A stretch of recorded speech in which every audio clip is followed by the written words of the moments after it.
বিরুদ্ধে কাফের এই হিন্দুগুলি, ভারতের মুশরিকগুলি হুজুর পাক সাল্লাল্লাহু আলাইহি ওয়াসাল্লাম ওনার শানে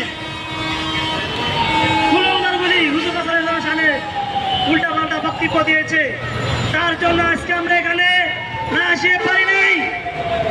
যারা হুজুর পাক সাল্লাল্লাহু আলাইহি ওয়াসাল্লাম ওনার বিরুদ্ধে সুসারা করে, ব্যঙ্গচিত্র করে, খারাপ কথা বলে, ওদের বিরুদ্ধে আজ প্রতিবাদ সভা আমরা এখানে আয়োজন করেছি।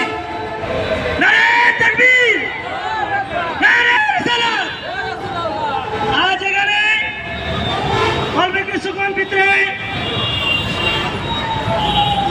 ওসমান গনি আপনাদের মাঝে বিশেষ বক্তব্য রাখবেন। হাবিবুল্লাহ হুজুর পাক সাল্লাল্লাহু আলাইহি ওয়াসাল্লাম ওনার সাথে যারা কুটুক্তি করেছে ওদের বিরুদ্ধে। আসসালামু আলাইকুম। ওয়ালাইকুম আসসালাম। সম্প্রতি আপনারা জানেন ভারতের মহারাষ্ট্রের এক কুলাঙ্গার যার নাম রামগিরি, সে আমাদের নবীজি, আমাদের সবার প্রাণ প্রিয়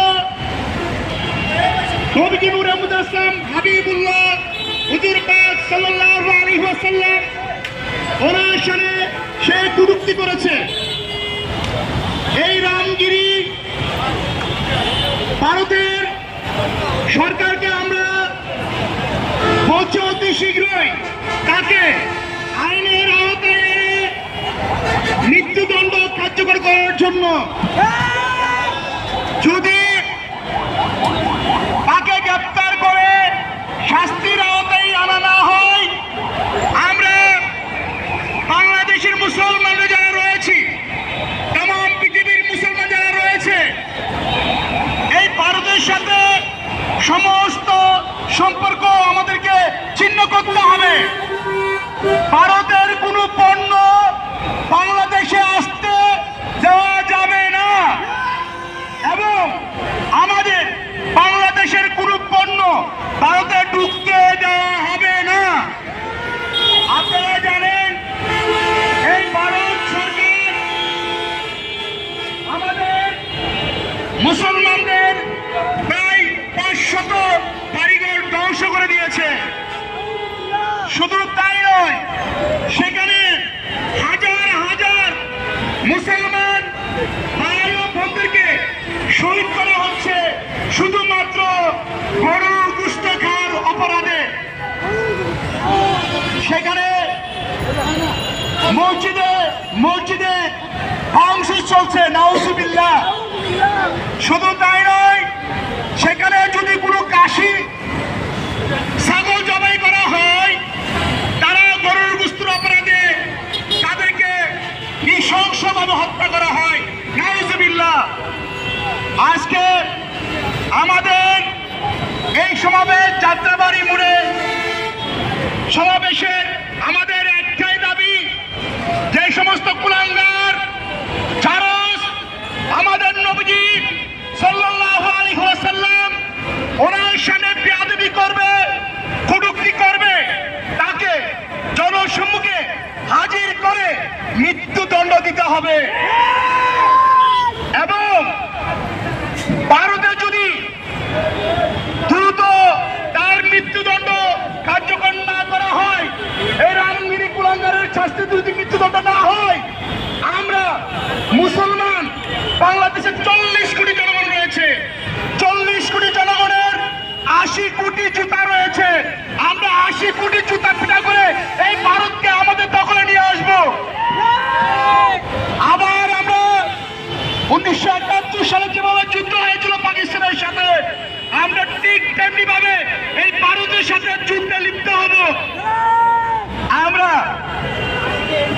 যারা রয়েছি, প্রশাসন দ্বারা যারা রয়েছেন, পুলিশ প্রধান, সেনাবাহিনী প্রধান, নৌ প্রধান, পিডিআর প্রধান, আপনারা কি মুসলমান না? আপনারা কি মুসলমান নয়? আপনার সেনা প্রধান কি দায়িত্ব পালন করেছেন? আপনারা সেনা প্রধান কি দায়িত্ব পালন করেছেন? পুলিশ প্রধান কি দায়িত্ব পালন করেছেন? র্যাব প্রধান কি দায়িত্ব পালন করেছেন? পিডিআর কি দায়িত্ব পালন করেছেন? আপনারা কি কোনো বিবৃতি দিয়েছেন? কোনো বিবৃতি দেন নাই আপনারা। অথচ এই নবীটি শুধু আমাদের নয়, সমস্ত মুসলমানদের নবী সাল্লাল্লাহু আলাইহি ওয়াসাল্লাম। তাই আমি বলবো, নৌপ্রধান, সেনা প্রধান, ব্রিগেড প্রধান, পুলিশ প্রধান, আপনাদেরকে অতি বিলম্বে, অতি শীঘ্রই এই ভারতের বিরুদ্ধে অবশ্যই এর বিচারের দাবি আপনাদেরকে জানাতে হবে। যদি আপনারা এই দাবি না জানান, আমরা জনগণ রয়েছে 40 কোটি জনগণ বাংলাদেশের, এখন 20 কোটি নয়, পুলিশ বাংলাদেশের জনগণ 40 কোটি জনগণ রয়েছে। 40 কোটি জনগণের 80 কোটি জুতা রয়েছে। এই জুতা পিটা করেই আমরা ভারতকে দখলে নিয়ে আসবো ইনশাআল্লাহ।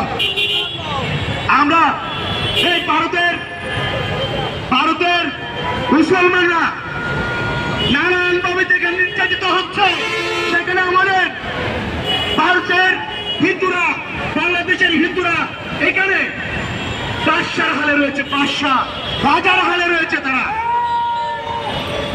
যদি আপনারা অতি দ্রুত এই রামগিরির শাস্তি না দেন, মৃত্যুদণ্ডের আওতায় না আনেন, আমরা এই ভারতের বিরুদ্ধে যুদ্ধ ঘোষণা করবো ইনশাআল্লাহ। এবং আমরা 40 কোটি জনগণ শহীদ হওয়ার জন্য প্রস্তুত আছি, ঠিক কিনা বলুন? আমরা বন্যার পানি বরদাস্ত করতে পারি, মৃত্যুর যন্ত্রণা বরদাস্ত করতে পারি, কিন্তু আমাদের নবীজি সাল্লাল্লাহু আলাইহি ওয়াসাল্লাম ওনার সাথে বিন্দু পরিমাণ বেয়াদবি বরদাস্ত করতে পারি না। আমরা এই মোদিকে বলতে চাই, এই মোদি, তুই যদি অতি শীঘ্রই এই কুলাঙ্গার রামগিরির মৃত্যুদণ্ডের ব্যবস্থা না করিস, আমরা তোর মৃত্যুদণ্ডের ব্যবস্থা করবো ইনশাআল্লাহ। ভারতের মোদিকে স্পষ্ট করে বলে দিতে চাই, এই মোদিকে আমরা জনসম্মুখে হাজির করে ইনশাআল্লাহ সমস্ত জনগণ মিলে এর মৃত্যুদণ্ড কার্যকর করবো ইনশাআল্লাহ। ভাইরা আমার, বাংলাদেশের আজকে মুসলমানরা যেখানে ভারতের নিরাপত্তা নেই, সেখানে বাংলাদেশের হিন্দুরা প্রকাশ্যে তারা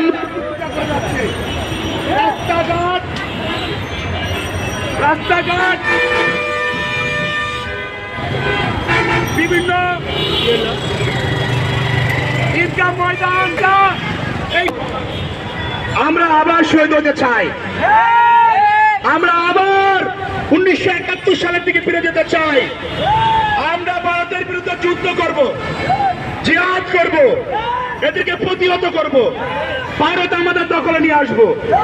প্রকাশ্যে মূর্তি পূজা চলবে না, কোন ঈদগাহ ময়দানে মূর্তি পূজা আমরা করতে দিব না, কোন দুর্গা পূজা আমরা করতে দিব না। ভারতের ইলিশ রপ্তানি যারা করেছে, এদেরকে শাস্তির আওতায় আনতে হবে। তারা যদি অতি শীঘ্র আমাদের জনসম্মুখে এসে ক্ষমা না চায়, আমরা যারা ইলিশ রপ্তানি করেছে তাদেরকে শাস্তির আওতায় আনবো। যেভাবে আমরা স্বৈরাচার প্রধানমন্ত্রীকে বিদায় করেছি, ঠিক তেমনি ভাবে এই সুস্থ ইউনুসকে বিদায় করবো ইনশাআল্লাহ। এই ইউনুস যারা উপদেষ্টা রয়েছে, একটা নিন্দা জানাই নাই, আমাদের নবীর সঙ্গে বেয়াদবি করেছে। এই ইউনুস প্রধান উপদেষ্টা যারা রয়েছে, একটা বিবৃতি জানাই নাই, ভারতের বিরুদ্ধে কোনো কথা বলে নাই। আমরা এদেরকে অবশ্যই শাস্তির আওতায় আনতে হবে। আজকে আপনারা জানেন, ভারতে বিভিন্ন প্রাণ ছেড়ে দিয়ে বাংলাদেশের বিভিন্ন জায়গায়, উত্তরবঙ্গে এবং কুমিল্লা, চট্টগ্রামের বিভিন্ন অঞ্চলে, নোয়াখালীতে বাইরে ডুবিয়ে দিয়েছে তারা। এরপরে নির্লজ্জ উপদেষ্টারা, নির্লজ্জ ইউনুস, তারা ইলিশ রপ্তানি কিভাবে করে, আমাদের প্রশ্ন এটা, আমাদের দাবি এটা। বাংলাদেশের পণ্য বলেছে দাম কমবে, এখন কি দাম কমছে আপনারা বলেন? সাধারণ মানুষেরা রাস্তায় ঘাটে দেখেন, আপনারা পণ্য কিনেন, কোনো কিছু দাম কমেছে?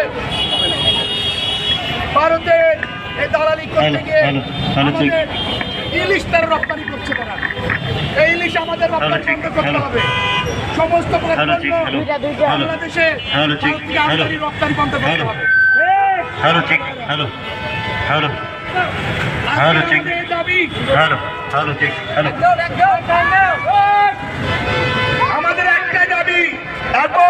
অতি দ্রুত এই মহারাষ্ট্রের কুলাঙ্গার রামগিরিকে মৃত্যুদণ্ড আনতে হবে। যে আমাদের নবী সাল্লাল্লাহু আলাইহি ওয়াসাল্লাম ওনার শানে কটূক্তি করেছে। শুধু এই রামগিরি নয়, বাংলাদেশের জমিনে অনেক নাস্তিক রয়েছে যারা আমার নবীর শানে বেয়াদবি করতে বিন্দু মাত্র চিন্তা করে না। আমরা তাদেরকে সতর্ক করে দিতে চাই, তারা যদি এইভাবে আমাদের নবীর সাথে বেয়াদবি করে আমরা যেখানে পাবো তাকে টুকরা টুকরা টুকরা করে দেবো। তার বিচার হবে আমার আদালতে, আমাদের আদালতে তার বিচার হবে।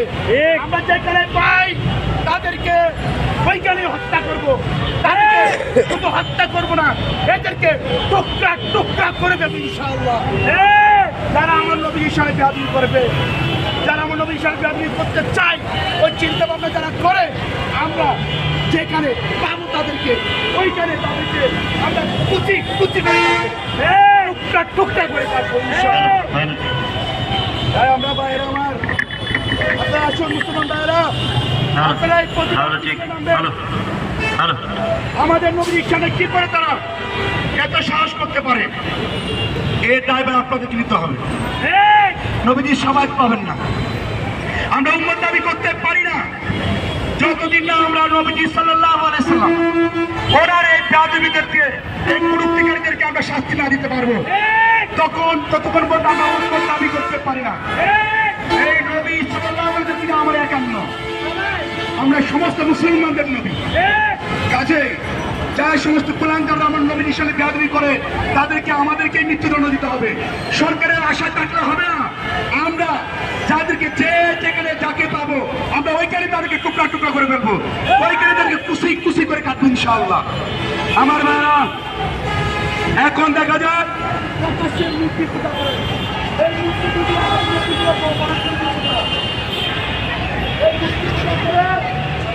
আমাদের নদীগুলো বরফ করে দিচ্ছে হিন্দুরা, পানিগুলো ছেড়ে দেওয়া হয়, এই নদীগুলো বরফ হয়ে বাংলাদেশের দুই অঞ্চল ডুবে যায়। লক্ষ লক্ষ হাজার হাজার ফুটে আমাদের লস। এবং এই দুর্গা পূজার উপলক্ষে যে ছুটি দেওয়া হয়, এই দুর্গা পূজার উপলক্ষে ছুটি বন্ধ করে দিতে হবে। দুর্গা পূজার ছুটিকে সাধারণ ছুটি ঘোষণা দেওয়া যাবে না। এই দুর্গা পূজাকে ছুটিকে ঐচ্ছিক ঘোষণা করতে হবে এবং মাঠে ঘাটে যেখানে পূজা হবে আমাদেরকে চাপাই করতে হবে, পূজা করতে দেওয়া হবে না। যদি তোমরা পূজা করো, তোমরা তোমাদের মন্দিরে পূজা করো, আমাদের ঈদগাহ ময়দান দখল করতে পারবে না। ঈদগাহ ময়দান আমাদের মুসলমানদের, তোমরা ঈদগাহ ময়দান দখল করে পূজা করতে পারো না। আমাদের বাংলাদেশের রাস্তাঘাট বন্ধ করে তোমরা পূজা করতে পারো না। আমরা তোমাদেরকে বলতে চাই, তোমরা যদি মুসলমানদের দিকে আঙ্গুল তুলে তাকাও, আঙ্গুল তুলে ওই আঙ্গুল তো আমরা ভেঙে দিব, ওই হাত আমরা ভেঙে দিব। তোমাদের সমস্ত পূজা করবা, আমাদের নবীর সাথে বেয়াদবি করবা, কোন প্রকার পূজা আমরা করতে দিব না। সমস্ত পূজা আমরা বন্ধ করে দিব ইনশাআল্লাহ। আর যদি তোমরা অবাধ্য হয়ে আমাদের নবীর সাথে বেয়াদবি করতে থাকো, তোমাদের সমস্ত পূজা মণ্ডল আমরা ভেঙে চুরমার করে দেবো ইনশাআল্লাহ। আমার ভাইরা, আজকে দেখেন ভারতের পানি এসে বাংলাদেশ ডুবিয়ে দিচ্ছে। এর কারণ কি? নদী ভরাট। এই নদী ভরাট কিভাবে হয়? এই যে মূর্তি পূজা করে তারা মূর্তিগুলো নদীতে ডুবায়, নদী কি হয়? নদী ভরাট হয়ে যাচ্ছে। এই মূর্তি ডুবানোর দিকে নদী ভরাট হয়ে যাচ্ছে, দেশের সম্পদ অপচয় হচ্ছে। এই দেখেন দুর্গাপূজার উপলক্ষে ছুটি দেওয়া হয়, এই ছুটি সাধারণ ছুটি হিসেবে ঘোষণা। আমরা এই সাধারণ ছুটি হিসেবে এটা রাখা যাবে না, প্রত্যেক ছুটি ঘোষণা করতে হবে দুর্গাপূজার ছুটিকে। এবং এই দুর্গাপূজা আপনারা আপনাদের মন্দিরে করবেন, কোন প্রকার রাস্তাঘাটে মুসলমানদের ঈদগাহ ময়দান দখল করে কোন প্রকার পূজা করতে আমরা দিব না। আমার ভাইরা, এবং আপনারা জানেন এই স্বৈরাচার সরকার, তাদের মধ্যে তারা 500 কেজি করে সহায়তারিত চাল দেওয়া হতো পূজা মণ্ডপে। আজকে তারা ঈদে মিলাদুন নবী, দুইটা ঈদটা কুরবানি ঈদ চায়, তারা কখনো মুসলমানদের একটা পয়সা দেয় না। অথচ এই পূজার সময় হিন্দুদেরকে 500 মণ দান, চাল, টাকা পয়সা সমস্ত সহযোগিতা তারা দেওয়া হয়, নিরাপত্তার ব্যবস্থা করে তারা এমন ভাবে নিরাপত্তার ব্যবস্থা করে যেন দেশে একটা যুদ্ধ শুরু হয়ে গেছে। আর মুসলমানদের নিরাপত্তা কোথায়? মুসলমানদের কুরবানির সময় টাকা কোথায়? মুসলমানদের তোমরা 1 পয়সা দাও না, মুসলমানদের তোমরা 1 পয়সা দিয়ে তোমাদের দাবুদ হয়। আফসোস ডক্টর ইউনূস আর উপদেষ্টারা আজকে তারা কোনো নিন্দা জানেই না, ভারতের বিপক্ষে কোনো নিন্দা জানায় না। তারা উল্টো আমাদের নবী শরীফ আধিকারিকদেরকে ইলিশ পাঠায়, ইলিশ রপ্তানি করে তাদের কাছে। নাউজুবিল্লাহ। আমাদের বাঙালি মুসলমানরা তারা ইলিশ পায় না, ইলিশের কেজি 2-3 হাজার টাকা, আর ভারতে পাঠানো 1,500 টাকা কেজি ইলিশ পাঠানো হচ্ছে। আজকে আমাদের মুসলমানদেরকে শহীদ করা হচ্ছে গরুর গোশত খাওয়ার অপরাধে। আর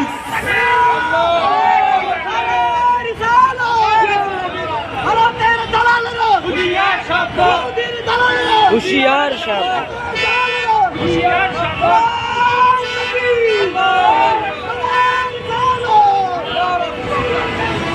আমি বলতে চাই সমস্ত মুসলমানদের একতা হবে।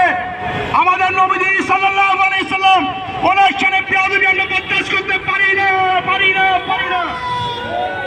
আমাদেরকে এক হতে হবে, এক হয়ে রাস্তায় নামতে হবে এবং ভারতের বিরুদ্ধে আমরা সেনা প্রধানকে অনুরোধ করব, পুলিশ প্রধানকে অনুরোধ করব, আমরা নৌ প্রধানকে অনুরোধ করব, আমরা বিডিআর প্রধানকে অনুরোধ করব, আপনারা ভারতকে সতর্ক করুন, না হয় যুদ্ধের ঘোষণা দিন। আমরা জনগণ প্রস্তুত রয়েছি। আর আপনারা যদি না পারেন, আপনারা প্রকাশ্যে বলেন, জনগণের সম্মুখে বলেন আপনারা পারবেন না ভারতের বিরুদ্ধে যুদ্ধ করতে। আপনাদের কোনো প্রয়োজন নাই, সেনা প্রধান প্রয়োজন নাই, পুলিশ প্রধান প্রয়োজন নাই, বিডিআর প্রধান কোনো প্রয়োজন নাই, নৌ প্রধান প্রয়োজন নাই। আমরা বাঙালি 40 কোটি বাঙালি রয়েছে, আমাদের রয়েছে 80 কোটি জুতা। আমি বারবার বলি এই কথা, এই 80 কোটি জুতাই যথেষ্ট ভারতকে পিটিয়ে দখল করে আনার। ঠিক কিনা বলুন? আমরা মুসলমানরা অস্ত্রের শক্তি আমরা দেখাই না, মানুষের জনবলের শক্তি আমাদের প্রয়োজন নেই।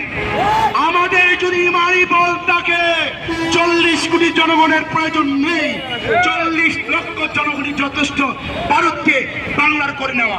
ঠিক কিনা বলুন? পার্বত্য চট্টগ্রামে যে চক্রান্ত চলছে, আমেরিকা ভারত আজকে পার্বত্য চট্টগ্রামকে নানা চক্রান্তের মধ্যে লিপ্ত করে তারা পার্বত্য চট্টগ্রামকে এই উপজাতিদের দাবি করতে চায়। এই উপজাতি নানান দিক থেকে মার খেয়ে, বিভিন্ন জাতের মার খেয়ে মিয়ানমার, ভারত, শ্রীলঙ্কা, নেপালে মার খেয়ে তারা কি করেছে? বাংলাদেশে আশ্রয় নিয়েছে পাহাড়ি অঞ্চলে। সেই পাহাড়ে তারা আজকে আদিবাসী দাবি করে। নাউজুবিল্লাহ। এই আদিবাসী দাবি করে তারা পাহাড়ে, সে আমরা জানেন এই রোহিঙ্গারা আসছে কয় মাস হয়, কয় বছর হয়। রোহিঙ্গারাও যদি এই রোহিঙ্গাদের মতো তারাও এক সময় এখানে আশ্রয় নিয়েছে। তারা আজকে দাবি করছে এই পার্বত্য চট্টগ্রাম তারা আদিবাসী, পার্বত্য চট্টগ্রাম তাদের, এটা আমেরিকাদের চক্রান্ত। ওই আমেরিকা তোমাদেরকে সতর্ক করতে চাই, ভারত তোমাদেরকে সতর্ক করে দিতে চাই। তোমরা আমেরিকা বাংলাদেশকে দুর্বল মনে করো না। তোমরা চক্রান্ত করে তোমরা লিবিয়ার মতো করতে চাও বাংলাদেশকে, তোমরা সিরিয়ার মতো করতে চাও বাংলাদেশকে, তোমরা ইরানের মতো করতে চাও বাংলাদেশকে, ফিলিস্তিনের মতো করতে চাও বাংলাদেশকে। তোমরা পারবা না। বাংলাদেশের মুসলমানরা 40 কোটি মুসলমানদের 80 কোটি কলিজা রয়েছে। ঠিক কিনা বলুন? আমাদের বাঙালি মুসলমানদের পুরো শরীরটা হচ্ছে কলিজায় পরিণত। ঠিক কিনা? তোমরা আমেরিকা ভারতকে জুতা পিটা করে দখল করতে আমাদের সময় লাগবে না ইনশাআল্লাহ। তোমরা সতর্ক হয়ে যাও, তোমরা সাবধান হয়ে যাও, মুসলমানদেরকে কাছে ক্ষমা চাও। তোমরা দেশে দেশে মুসলমানদের সাথে যুদ্ধ করে লাগিয়ে দিয়েছো তোমরা অস্ত্র বিক্রি করার জন্য। তোমরা আমেরিকা, তোমরা যাদেরকে গলায় জড়িয়ে ধরেছো, তোমরা তাদের সাথে তোমরা যুদ্ধ জড়িয়েছো, ঠিক কিনা? তোমরা যুদ্ধ লাগিয়েছো আমেরিকা, তোমরা ভারত, তোমরা ইহুদি, ইসরায়েল, তোমরা এই আমেরিকারা, তোমরা তিনটা দেশ সারা বিশ্বের মধ্যে যুদ্ধ লাগাইছো। তোমরা যুদ্ধ লাগিয়ে দিয়ে তোমরা অস্ত্রের ব্যবসা করো।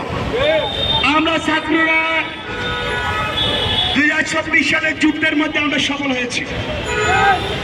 আমরা এত শহীদ হই নাই, সামান্য রক্ত ঝরেছে, সামান্য আমাদের রক্ত ঝরেছে, বাংলাদেশ থেকে স্বৈরাচার পালাতে বাধ্য হয়েছে, ঠিক কিনা বলেন? তোমরা বর্তমানে যারা রয়েছো, তোমাদেরকেও আমাদের সরাতে 1 সেকেন্ড সময় লাগবে না। কাজেই এই রুশ উপদেষ্টা তোমাকে বলে দিতে চাই, তোমার সাথে সংশ্লিষ্ট যারা রয়েছে, যে সমস্ত উপদেষ্টা, তোমরা অতি শীঘ্রই ভারতের বিপক্ষে নিন্দা জানাও, তার বিরুদ্ধে যুদ্ধ ঘোষণা করো, আমার নবী ইসলামের মৃত্যুদণ্ড দাবি করো, তাহলে আমরা তোমাদেরকে শাস্তির আওতায় আনবো। স্বৈরাচার পালিয়েছে, তোমাদেরকে পালাতে সুযোগ দিব না, তোমাদেরকে মৃত্যুদণ্ড কার্যকর আমরা তার করাবো ইনশাআল্লাহ। তোমরা আমার নবী ইসলামের বেয়াদবি পর্যন্ত কথা বলো নাই, তোমরা নবী ইসলামের বেয়াদবিকারী, ঠিক কিনা? তাহলে আমাদেরকে সবাইকে, সমস্ত মুসলমানদের ইমানি দায়িত্ব, আপনারা অতি শীঘ্র রাস্তায় নামুন, আপনারা রাস্তায় নামুন, প্রতিবাদ জানান আমার নবীর পক্ষে, আমাদের নবীজির পক্ষে, আপনারা রাস্তায় নামুন। আপনারা ঘরে বসে থাকবেন না, যারা ক্ষমতা দখল করার জন্য দেশে নামবে, আর যারা নবী সাল্লাল্লাহু আলাইহি ওয়াসাল্লামের বেয়াদবি করে প্রতিবাদে নামবে, দুটাই আলাদা বিষয়। কাজেই এখন সময় হয়েছে রাস্তায় নামার, এই ভারতকে উচিত শিক্ষা দেওয়ার, এই আমেরিকাকে উচিত শিক্ষা দেওয়ার। তাদের সমস্ত পণ্য আমরা বয়কট করবো ইনশাআল্লাহ। ভারতের কোনো পণ্য কোনো দোকানে আমরা রাখতে দিব না। যে সমস্ত দোকানে, যে সমস্ত ব্যবসায়ীরা ভারতের পণ্য রাখবে, ওই সমস্ত ব্যবসায়ীদের শাস্তির আওতায় আনতে হবে। কাজেই আমাদের উচিত ভারতের পণ্য বয়কট করবো আমরা। সমস্ত দোকানে আমরা তল্লাশি চালাবো, যে সমস্ত দোকানে ভারতের পণ্য পাওয়া যাবে, ওই সমস্ত দোকানে তাদেরকে সতর্ক করতে হবে। যদি তারা সতর্ক না হয়, ওই দোকান আমরা বন্ধ করে দেবো, ওই ব্যবসা আমরা বন্ধ করে দেবো। ভারতের কোন পণ্য বাংলাদেশে চলতে পারে না, পারে না, পারে না। ভারতের কোন হিন্দু মালান প্রকাশ্যে মূর্তি পূজা করতে পারে না, পারে না, পারে না। তাদের পূজা মন্দিরে করবে, তাদের পূজা তাদের ঘরে করবে। তারা আমাদের মুসলমানদের ময়দান দখল করতে পারে না, রাস্তাঘাট বন্ধ করতে পারে না। আমরা তাদেরকে জবাব দিব, মাঠের ময়দানে জবাব দিব। তোমাদেরকে সতর্ক করা হচ্ছে, সতর্ক হও। যদি সতর্ক না হও, তাহলে আমাদের মুসলমানদের চোখা খাওয়ার জন্য প্রস্তুত হও। কাজেই সর্বশেষ বলতে চাই, সময় সীমিত, সর্বশেষ বলবো, একটাই বলবো, ভারতের মোদী এই মহারাষ্ট্রের রামগিরি যদি মৃত্যুদণ্ড না দেয়, আমরা এই ভারতের মোদীর মৃত্যুদণ্ডের ব্যবস্থা করবো, ঠিক আছে? তাহলে আজকে আমাদের এই প্রোগ্রামের দাবি একটাই, ভারতের যে কুলাঙ্গার রয়েছে রামগিরি, তারা অতি শীঘ্র মৃত্যুদণ্ড কার্যকর করতে হবে। আর যদি কার্যকর না করে আমরা মুসলমানের রাস্তা নামবো, মোদীর মৃত্যুদণ্ডের জন্য আমরা আন্দোলন করবো, ভারত যুদ্ধের জন্য আমরা আন্দোলন করবো। আমরা সেনা প্রধানকে বলবো, পুলিশ প্রধানকে বলবো, নৌ প্রধানকে বলবো, ব্রিগেড প্রধানকে বলবো যুদ্ধ করার জন্য। তারা যদি যুদ্ধ না করে, আমরা মুসলমানের রাস্তায় নামবো, আমরা যুদ্ধ করবো। যুদ্ধ করতে মুসলমানদের অস্ত্রের প্রয়োজন নাই, ইমান থাকলেই হবে। ইমান, আমাদের ইমান থাকতে হবে। ভারতকে দেখিয়ে দিব, জুতা পিটা করে ভারতকে আমরা দখল করবো ইনশাআল্লাহ। আজকে ধর্ম যার যার, উৎসব তোমার। অনেকে বলে কিন্তু দুর্গাপূজা সার্বজনীন, নাউজুবিল্লাহ। আরে এটা কি করে সার্বজনীন নয়, এটা হিন্দুদের অনুষ্ঠান। মুসলমানের লজ্জা থাকা দরকার। মুসলমানরা তাদের পূজায় গিয়ে কি খায়? তাদের পূজায় গিয়ে কি খায়? প্রসাদ খায়, প্রসাদ খায়। এই প্রসাদ খাওয়া বন্ধ করতে হবে মুসলমান। ও মুসলমান, তুমি হিন্দু হয়ে যাও না, পুরো মুশরিক হইও না, মুশরিকের দালালি করো না। নারায় তাকবীর, নারায় রিসালাত। ভারতের দালালেরা, আমেরিকার দালালেরা, ইহুদির দালালেরা, হুঁশিয়ার সাবধান। ভারতের দালালেরা, মূর্তি পূজার দালালেরা, মূর্তি পাহাড়ের দালালেরা, হুঁশিয়ার সাবধান। ধন্যবাদ সবাইকে। আর ওনারা যারা রয়েছেন আজকে এখানে সমাপ্তি। সবাই ভালো থাকবেন। আসসালামু আলাইকুম।